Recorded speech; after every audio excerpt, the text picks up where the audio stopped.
Information is the power. Welcome to Reality and Imagination Social Media. দ্বিতীয় পর্ব। জরুরি কথা।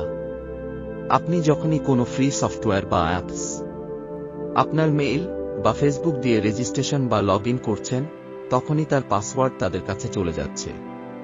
আপনার অ্যাকাউন্টের অ্যাক্সেস তারা নিয়ে নিচ্ছে। আপনার সমস্ত তথ্য ডাটা সার্ভারে সেভ হয়ে যাচ্ছে।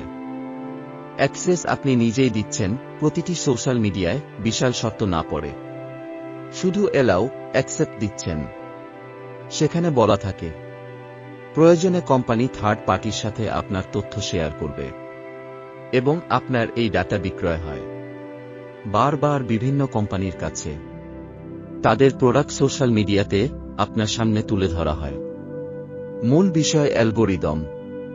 অ্যালগরিদম হচ্ছে আপনি কখন কি দেখছেন, কি লাইক দিচ্ছেন, সবকিছু। কখনো খেয়াল করছেন কি, ইউটিউবে যখন ঢুকবেন আপনার সামনে ওই বিষয়ে নানা চ্যানেলই সামনে আসছে, যা পূর্বে একবার হলেও ক্লিক করছেন বা দেখছেন, যে চ্যানেল আপনার সাবস্ক্রাইব করা নাই। এটাই হচ্ছে অ্যালগরিদম। পার্সোনাল বা প্রাইভেট বলে আর কোনো কিছু থাকছে নাই। এখন তো শুধু আপনার ছবি, তথ্য এসবই আছে। কিন্তু নেক্সট আপনার ব্যাংক অ্যাকাউন্ট, ওয়ালেট সবই জানবে। কিছুই করতে পারবেন না, শুধু প্রাইভেট শব্দ দেখতে পাবেন। আসলে সব ওপেন সিক্রেট। চোখ রাখুন